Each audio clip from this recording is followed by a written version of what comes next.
A'udzubillahi minasyaitonirrajim. Bismillahirrahmanirrahim. Assalamualaikum warahmatullahi wabarakatuh. Alhamdulillahirabbil alamin. Wassalatu wassalamu ala asyrofil anbiya'i wal mursalin wa ala alihi wa sahbihi rasulillahi azmain. Asyhadu an la ilaha illallah wa asyhadu anna Muhammadan abduhu wa rasuluhu. Ya nabiyya ba'. Pertama-tama tidak lupanya kita memanjatkan puji dan syukur kita kehadiran Allah Subhanahu wa taala, yang mana karena izin dan rahmatnya kita masih lagi diberi kesempatan untuk berkumpul mengaji di Paluh Pandan ini. Dan tidak lupa pula kita ucapkan salawat bering salam kepada junjungan kita Nabi besar Muhammad sallallahu alaihi wasallam. Allahumma sholli ala sayyidina Muhammad. Tuan-tuan dan puan-puan, sebelumnya saya menyampaikan kaji saya yang kemarin tentang sir yang diletakkan Allah ke dalam diri, ya, sir yang diletakkan Allah ke dalam diri. Lalu saya lanjutkan. Dia bilang, dan hati itu ruh baginya. Hati itu ruh, ya. Dan bagi ruh itu dua muka. Nah, ruh itu ada dua muka, dia bilang, di dalam diri kita nih ya. Simak baik-baik nih ya. Dan satu muka menilik ia kepada dirinya dan kepada segala iskurnya. Lalu satu muka lagi menilik ia kepada Tuhannya. Maksudnya seperti ini. Dia bilang di dalam diri kita nih yang namanya hati itu ruh namanya. Ya, ruh bagi diri kita nih. Dan di situ pula Allah Ta'ala tuh memberi dia kuasa, ya, menjadikan dia dua muka. Yang satu menilik dia kepada hal, segala sesuatu hal. Yang kedua, dia menilik kepada Tuhannya langsung. Maksudnya seperti apa? Gini, yang saya bilang menilik kepada hal yang pertama tadi, kalau kata Tuan Guru tuh mengenal hal-hal diri ya. Hal-hal diri ini yang di luar dari Allah Ta'ala tuh, tapi masih di lingkup di wilayah Allah tuh ya. Tapi dia bukan Allah Ta'ala tuh.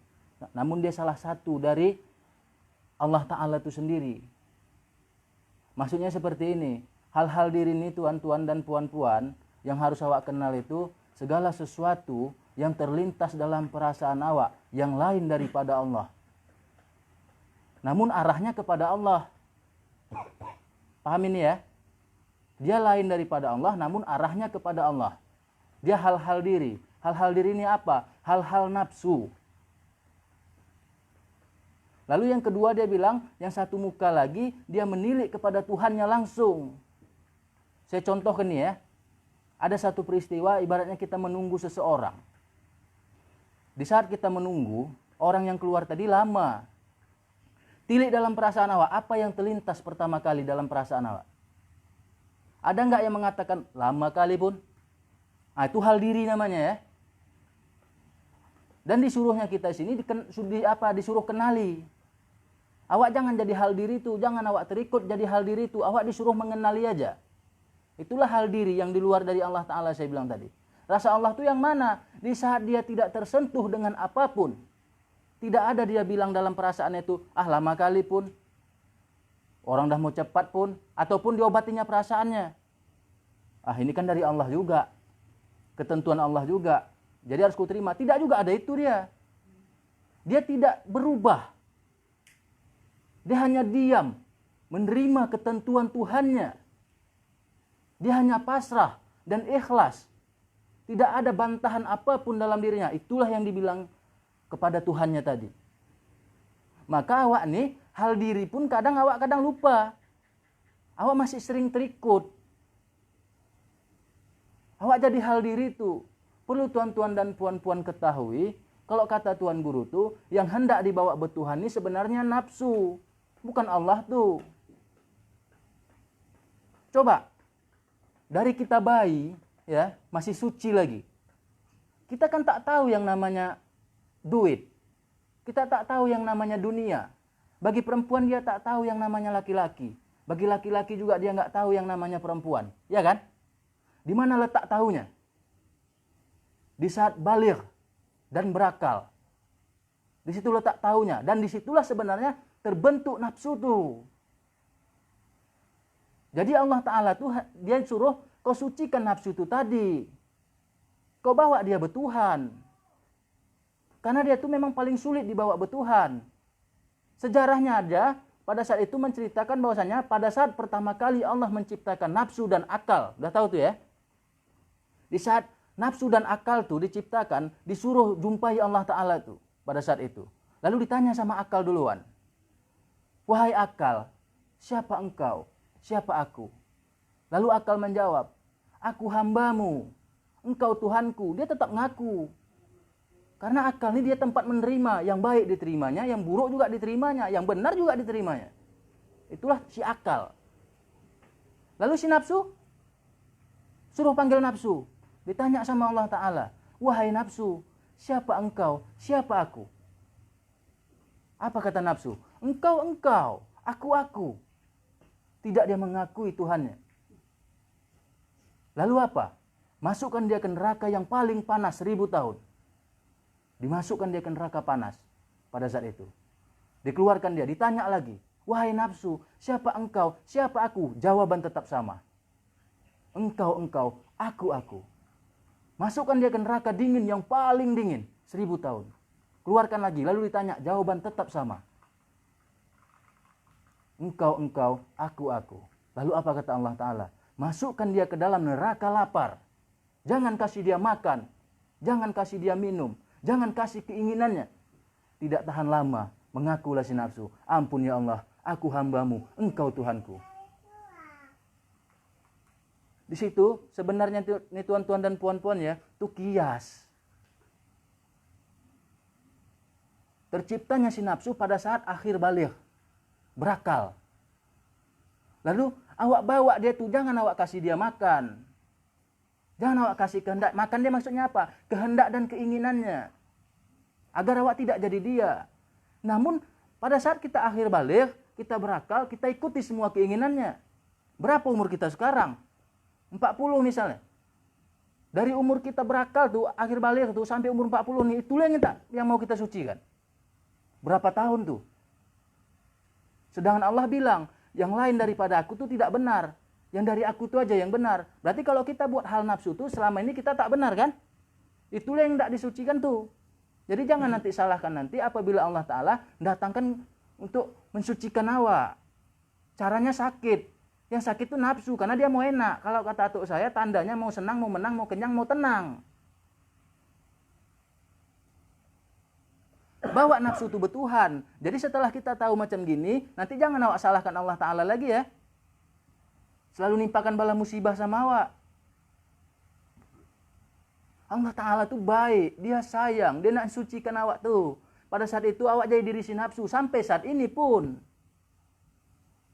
Boleh saya tanya sama tuan dan puan-puan ya, tidak ada satupun di antara kita nih datang mengaji nih, ataupun yang nonton video nih, memang karena panggilan Allah. Panggilan Allah tuh beda ya, tanpa dibuat-buatnya. Setiap kata yang keluar dari mulut saya pun nikmat jadinya. Itu panggilan Allah Ta'ala tuh sama dia. Jadi kita ini masih buat-buat ya, masih hal si nafsu. Nah yang ini pun harus kita sucikan nih sama Allah Ta'ala. Berat kan? Makanya tinggal pilih, saya bilang semalam. Mau disucikan sini atau sucikan sana? Kok kata ayah saya dulu, kok disucikan sini, awak tahankanlah sakitnya. Kemiskinan awak tahankan. Bala musibah yang timpakan Allah. Begitu juga cobaan-cobaan yang lain, memang harus arahkan kepada Allah Ta'ala itu apa? Langsung. Tapi kalau tak mau disucikan sini, mau disucikan sana, terserah. Dicelupkan Allah Ta'ala nanti dalam api neraka tuh. Nah, sampai bersih. Begitu bersih, suci baru masuk ke surga. Cemana? Pilihlah tuh. Sedangkan kita tahu kepanasan api neraka itu seperti apa. Bersama-sama kita ketahui kajinya. Kalau saya maulah saya disucikan sini lagi. Lalu hal yang kedua tadi, dia memandang kepada Tuhannya langsung. Yang tidak tersentuh. Yang tidak terpengaruh dengan apapun. Yang ada hanya rasa nikmat. Rasa tenang. Adapun satu persoalan, satu masalah, dia tidak jadi masalah tuh dia. Tidak jadi satu persoalan tuh dia. Dia tidak duduk di situ, dia tetap duduk sama Tuhannya. Awak disuruh kenali yang keduanya tuh ya. Saya tidak bilang bahwasanya kita nanti jadi Allah ya. Kita disuruh kenali hal diri dan hal Allah Ta'ala tuh. Diri Allah Ta'ala tuh. Yang mana diri nafsu, yang mana diri Allah tuh. Lalu misalnya ada timbul pertanyaan, "Cemana Tuhan? Rasa nafsu itu seperti apa? Rasa Allah itu seperti apa?" Kan itu. Kalau saya jelaskan pun sekarang, tidak bisa. Harus dijalani. Kalau masih ada kesepelean dalam diri awak, tidak bisa memuliakan makhluk lain yang diciptakan Allah Ta'ala itu. Tidak bisa awak membuang wujud akuan diri awak. Masih juga awak merasa hebat. Tak akan jumpa bisa merasakan Allah itu. Tidak bisa.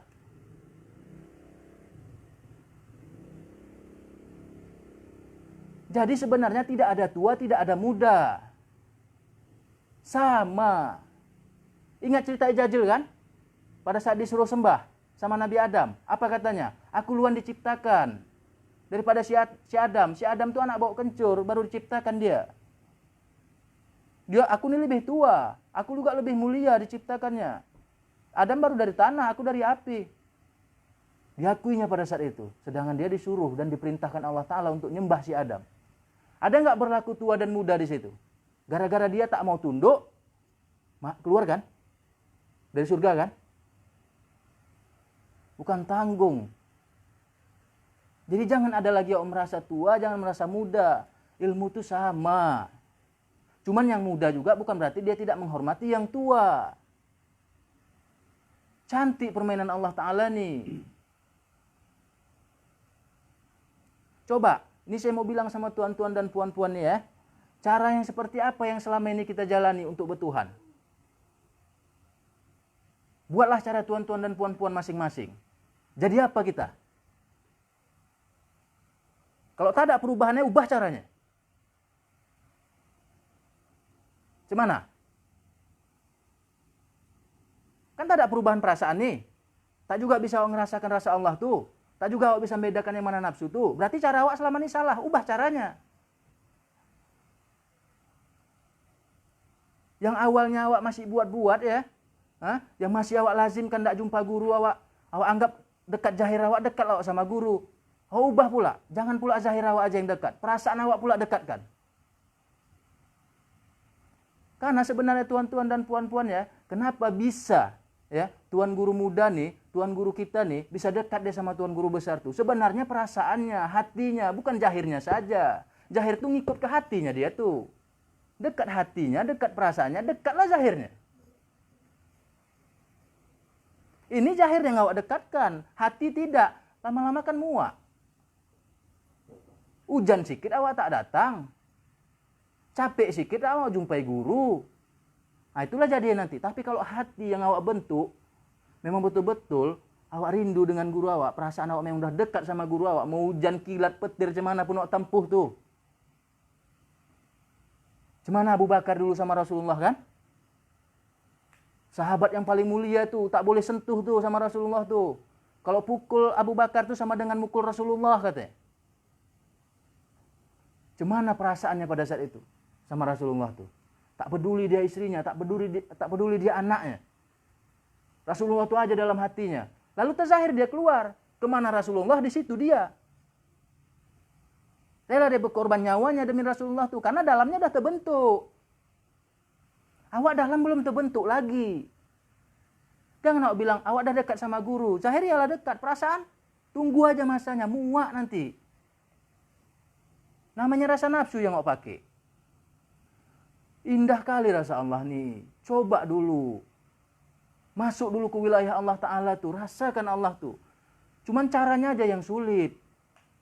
Membuang wujud akuan diri awak, kehebatan awak, itu sulit. Nafsu tuh nggak mau itu. Pasti akan digodanya terus awak. Ada aja kata yang jauhkan awak dari Allah tuh. Memang bentuknya baik. Bentuk kasihan lah misalnya laki-laki ini ya. Asyik sering ditinggalnya aja misalnya istrinya ke rumah gurunya. Lalu begitu dia mau berangkat, apa kata dalam tuh? Kau kasihlah waktu sedikit aja untuk anak istrimu. Tapi dia harus adil. Ada kata itu tuh. Lalu cuman awak ikut yang itu. Jadi nafsu awak. Karena awak nggak tahu sebenarnya itu syarat untuk menyempurnakan kepatuhan awak, kedekatan awak terhadap guru awak tuh. Pada saat ada kata itu langsung pergi. Mau hujan mau apa terserah. Jangan sampai dia berkata pun. Capek dia nanti, muak dia nanti, tak keluarlah kata itu lagi. Sampai nanti di tingkatan duduknya. Merasakan Tuhannya ajalah dia. Kalau udah dirasakannya Tuhannya, tak jadi masalah tuh sama dia. Maka saya bilang, macam mana masalah tuh tak jadi masalah. Sebenarnya saya ceritakan tentang orang yang udah kenal dengan Tuhannya. Di saat dirasakannya Allah tuh nikmat rasanya. Maka masalah nih yang di luar nih yang diciptakan Allah nih yang gak ada apa-apanya. Sedangkan masalah pun Allah Ta'ala yang ciptakan. Masa awak yang merasakan Allah Ta'ala yang menciptakan masalah tadi gak enak? Enak, nikmat rasanya. Tapi caranya ya. Coba nih ya, macam saya bilang tadi ya. Adapun nanti tentang perasaan yang dekat, itu pun belum tentu dia benar. Ini perasaan udah dekat sama guru nih ya. Udah dekat kali. Segala sesuatu udah dikorbankannya sama gurunya. Waktunya, hartanya, anaknya, istrinya, suaminya, keluarganya. Semua dikorbankannya untuk gurunya. Namun bagi Allah Ta'ala itu juga belum tentu benar. Kenapa saya bilang seperti itu? Dulu, udah saya ceritakan juga nih. Ada perjalanan seorang wali, saya bilang.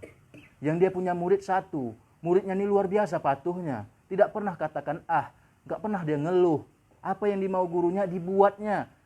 Dipenuhinya. Kalau kata gurunya tidur kau sini sebulan, 2 tahun, tidur dari situ. Tinggalkannya anak istrinya pun. Tak peduli dia. Begitulah patuhnya murid tadi. Namun, tiba di suatu hari, di saat dia suruh buat teh sama gurunya, buatkanlah tolong teh tuh. Kan masih panas tuh. Di saat enak-enaknya duduk, nah nih tuan guru, nah nih teh tadi, diminumnya lah teh tadi. Sampai diminumkannya. Dibuangnya langsung ke arah badan si murid tadi. Yang panas-panas tadi. Ya terkejut si murid, apa salahku? Kan? Apa salahku? Tapi udah aku buat, apa rasanya tak enak? Tapi aku udah mengabdi. Rasaku udah betul kali. Semua udah aku kerjakan. Namun kenapa guru nih sama aku kayak gini? Tahu kenapa? Di saat dia merasa benar, merasa betul, lalu dicoba sama gurunya. Dituangkan air tadi yang panas tadi ke badannya. Timbul sangkanya terhadap gurunya. Kenapa guru nih macam gini? Tapi dah betul aku buat. Semua dah aku korbankan. Sangkanya itulah yang menunjukkan tak betulnya dia dengan gurunya. Sampai tak ada sangka dia lagi. Semana? Berat kan? Abu Bakar pun pada saat itu, tahu kita ceritanya kan? Waktu pada saat dibawanya Rasulullah ke dalam gua, Rasulullah itu mau tertidur pada saat itu ya. Mau tertidur Rasulullah pada saat itu. Lalu nyandarlah Rasulullah pada saat itu. Ada lubang ular yang kita ketahui ya. Lubang ular. Keluarlah kepala ular itu dari situ.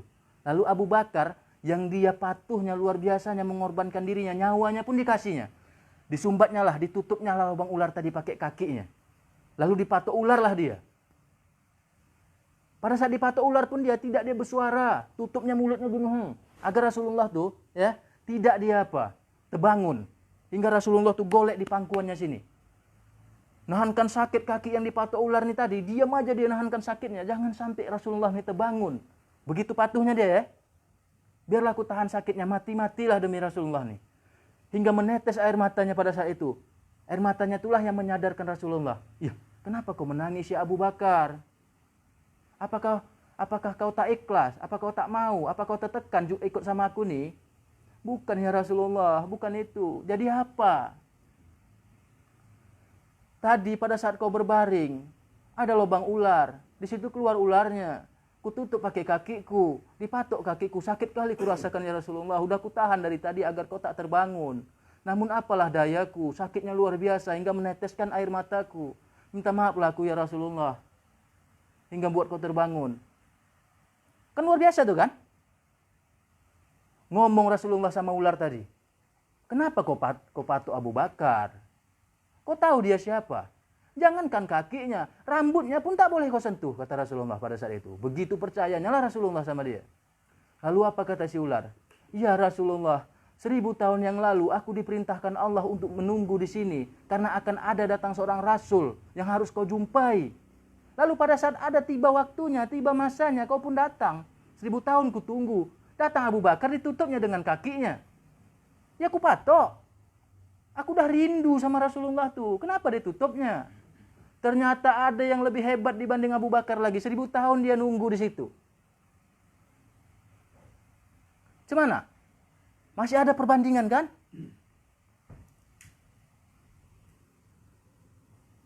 Tidak awak sadari, ternyata luar biasa. Dan kalau menurut saya pribadi ya, si ular tadi pun dah kenal dia dengan Tuhannya. Kenapa dia bisa dapat perintah dari Tuhannya? Bisa dia bertahan 1000 tahun untuk apa? Untuk menunggu Rasulullah di gua tuh. Dan dia juga nak nunjukkan sama Abu Bakar tuh. Jangan nanti ada rasa kau menurut kau tuh benar, menurut kau udah patuh, pengorbanan kau udah banyak, ternyata masih belum. Masih ada aku lagi. Gitu juga ular tuh nanti sama yang lain. Pasti juga dia dapat begitu juga. Tapi ya dari sini kita baru tahu ternyata pengorbanan aja pun tak cukup. Perasaan aja pun, hati aja pun juga tak cukup. Awak dekatkan, tunggu awak dapat kepercayaan guru itu langsung.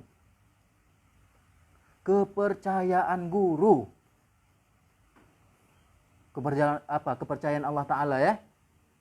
Barulah diakui awak nanti memang betul-betul awak murid. Maka nanti diangkat awak nih. Bukan lagi murid, sahabat sama si guru tadi. Bukan awak ngakui guru sahabat ya. Guru yang ngakui awak sahabat. Naik tingkatan derajat awak sama guru. Tapi awak tetap posisi murid ya. Cuman dinaikkannya sedikit. Sahabat katanya. Makanya ada sahabat Nabi. Namun sahabat Nabi itu tak pernah dia mengakui Nabi itu sahabatnya. Durhaka dia. Nabi itu tetap gurunya, tetap nabinya, tetap rasulnya. Namun Nabi itu menganggap orang itu sahabatnya. Itulah tanda terima kasih. Kasih sayangnya, cintanya terhadap sahabatnya tadi. Kalau enggak tak akan mungkin kita dengar ada sahabat Nabi namanya. Nah, jadi tuan-tuan dan puan-puan, kalau udah tahu kita macam gini, tak mudah cara mainnya, ya. Yang kita buat selama ini juga salah, coba kita ubah. Memang yang salah itu pun perjalanan untuk awak agar awak kenal dengan yang salah tuh. Kok tak ada yang salah, cuman awak tahu yang benar. Cuman janganlah pula salah-salah aja. Sampai nanti awak tak sepele lagi sama orang. Kenapa saya bilang tak sepele? Contoh nih ya, ini kita ikut tawajuh nanti di sini nih. Biar tahu dulu yang bawa tawajuh nih, siapa yang bawa tawajuh. Siapapun orangnya yang bawa tawajuh tuh. Kalau dia tahu, bisa dirasakannya Allah Ta'ala pun ada dalam diri orang yang bawa tawajuh tuh. Bisa nggak dia sepele? Bisa nggak ditinggalkan di tempat nih? Pada saat habis nanti tawajuh. Nggak bisa kan? Tapi karena awak tak ditunjukkan itu, makanya awak bisa sepele lagi. Di saat awak dah ditunjukkan dalam diri yang bawa tawajuh pun ada Allah Ta'ala, dalam diri kita masing-masing pun ada Allah Ta'ala, maka kita tak boleh sepele sama orang yang bawa tawajuh, baik pun sama iwan-iwan yang lain. Kita juga makanya diperlakukan adab. Adab itu untuk itu. Kenapa awak disuruh beradab? Agar awak tahu, ternyata dalam dirinya pun ada Allah itu juga. Kalau kau sepelekan berarti kau nyepelekan Allah tuh, tak beradab kau. Semana? Hingga nanti pada saat awak mencium tangannya pun penuh dengan perasaan, bukan dengan pikiran. Dengan perasaan, dengan hati. Hati sanubari, cium tangannya. Rasakan tuh nikmatnya. Maka tidak akan awak jumpai lagi wujud yang bawa tawajuh tuh. Pasti yang awak jumpai kalau tak wujud guru awak, wujud Allah Ta'ala tuh. Yang bawa tuh. Tapi Allah Ta'ala ini meliputi. Ya kan? Allah Ta'ala ini tidak kecil. Dia besar. Sama siapapun dia ada. Kalau yang mengetahui itu ya, Allah itu lebih dekat daripada urat-urat leher dia bilang. Bukan lebih dekat lagi, memang ada dia di dalam. Sama siapapun itu.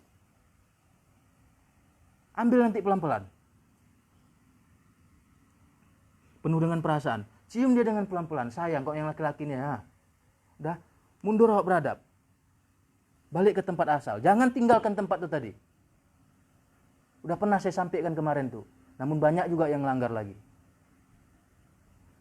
Padahal dah saya izin sama Tuan Guru tuh ya. Saya nak suruh kita juga belajar sama-sama. Hingga nanti pada saat awak tiba waktunya, awak sendiri pun bisa tahu Pada saat awak angkat takbir mau sholat pun awak rasakan Allah Ta'ala itu yang berhadapan langsung sama awak. Jadi setiap kata yang keluar dari mulut awak pun tak awak sengaja. Allahu Akbar. Nikmatnya ya Allah. Karena aku pandang dirimu dengan mata hatiku. Luar biasanya. Ini kan enggak? Allahu Akbar. Mana letak Allahnya? Hingga awak sepele mengucapkannya. Bismillahirrahmanirrahim. Alhamdulillahirabbil alamin. Arrahmanirrahim maliki yaumiddin. Coba dengan perasaan. Bismillahirrahmanirrahim. Ini bukan kata aja ya, perasaan pun ikut. Rukuk pun awak, sujud pun awak, tetap rasakan Allah Ta'ala itu insya Allah nikmat. Itulah yang benar. Begitu juga Fatihah sama yang lain ya. Jangan awak langkah-langkahi, jangan awak kelang-kelangi. Fatihah pun bisa beradab. Ini enggak. Summa khususon ila tuan guru tua, tuan guru besar, tuan guru muda. Al-Fatihah, Bismillahirrahmanirrahim, Alhamdulillahirabbil alamin, Arrahmanirrahim, Maliki yaumiddin. Umat. Mana perasaannya? Mana hatinya? Apa yang dipelajarinya? Hingga macam gitu. Sama aja sama orang awam, tak ada bedanya. Kita kan berbeda. Kita orang hakikat. Walaupun belum sampai, orang hakikat itu seperti itu. Dia pasti akan menjumpai kebenaran di setiap sesuatu yang dibuatnya. Tidak mau tidak. Kalau belum jumpa dia kebenaran di sesuatu yang dibuat itu, berarti masih orang yang berjalan sarak lah dia. Orang tarikat lah mungkin dia. Karena orang sarak nandainya gampang, tuan-tuan dan puan-puan. Lihat aja nanti ketakjuban dia terhadap sesuatu yang dikasih Allah Ta'ala itu. Contoh kisah Nabi Musa. Orang awam tuh pasti gini, hebat kalilah Nabi Musa tuh bisa dia belah lautan tuh ya. Tongkat dia bisa jadi ular ya. Takjub diarah ke situ. Orang tarikat, orang yang berjalan terobsesi dia macam mana biar supaya macam gitu. Orang hakikat beda lagi. Dicarinya tuh. Apa yang dirasakan Nabi Musa tuh sehingga dia macam gitu. Dibalikkannya ke rasanya. Apa perasaan Nabi Musa tuh hingga dia buat macam gitu? Macam mana perjalanan dia hingga dia buat macam gitu? Ditelusurinya tuh. Dan orang makrifat, karena dia udah tahu rasanya, diam dia duduk. Tanpa ada pembahasan lagi. Jadi nanti lain kali ya, kalau ada takjub awak dengan sesuatu tuh, berarti masih sarak lah awak. Tak adalah beda sama orang tuh. Amalan aja hakikat kita nih. Main masih juga sama sarak ya.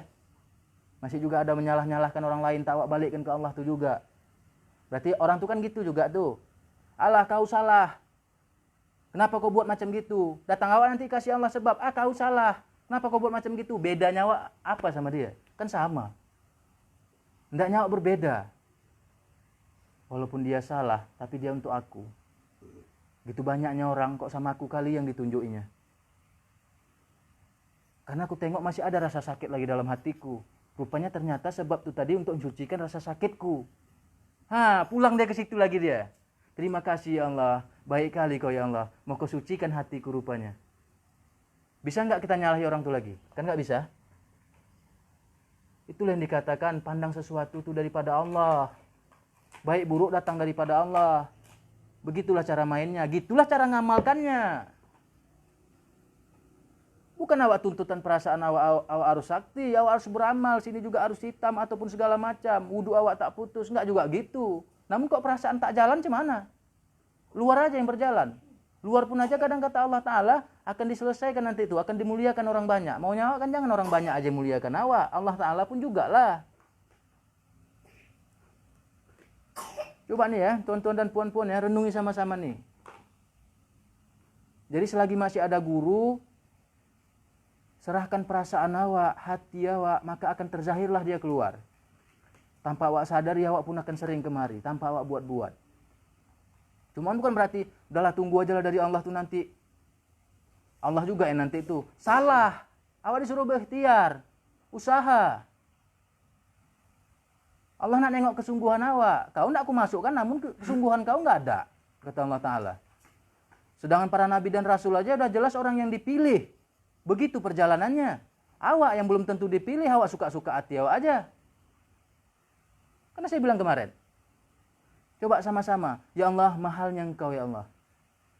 Pengorbanan seperti Abu Bakar pun masih ada juga lagi yang menandinginya. Macam mana lah aku nih? Udahlah, tidaklah aku berkeinginan lagi, ridhomu aja lah yang kutuntut. Dapat nanti tingkatan yang kedua nih ya tuan-tuan ya. Bisa dia keluar. Datang kata keluar dari mulutnya tanpa disengajainya. Apa katanya? Mengaku dia, ya Allah, ternyata tidak ada daya dan upayaku melainkan atas kehendak-Mu. Fa innama tuwallu fasamma Fa innama tuwallu fasamma wajhullah. Di mana berhadap, di situ wajah Allah. Tak mau gitu. Karena awak belum pernah ngerasakannya ya, jadi sepele ya. Nah, coba nanti tilik aja, jangan awak keluar. Dunia orang yang berjalan tuh bukan di luar nih lagi. Ini dunia ini gini-gini aja. Dunia orang yang berjalan ini dalam nih dia. Inilah dunia orang yang berjalan. Tidak ada diarahkannya keluar. Yang di luar ini hal dunia, bukan hal diri pun. Yang tadi kan menceritakan tentang hal diri, hal Allah Ta'ala tuh. Kalau awak arahkan keluar, berarti hal dunia tuh masuk pun awak belum. Gitu aja tuan-tuan dan puan-puan ya. Lebih dan kurang saya mohon maaf. Kalau ada salah-salah kata saya, minta ampun saya sama Allah Ta'ala. Tak izin saya sama Tuan Guru, sama tuan-tuan. Apabila saya menyinggung perasaan tuan-tuan dan puan-puan, minta maaf saya ini masih ada suasana lebaran lagi nih ya. Nah, saya sudahi. Wabillahi taufiq wal hidayah. Assalamualaikum warahmatullahi wabarakatuh.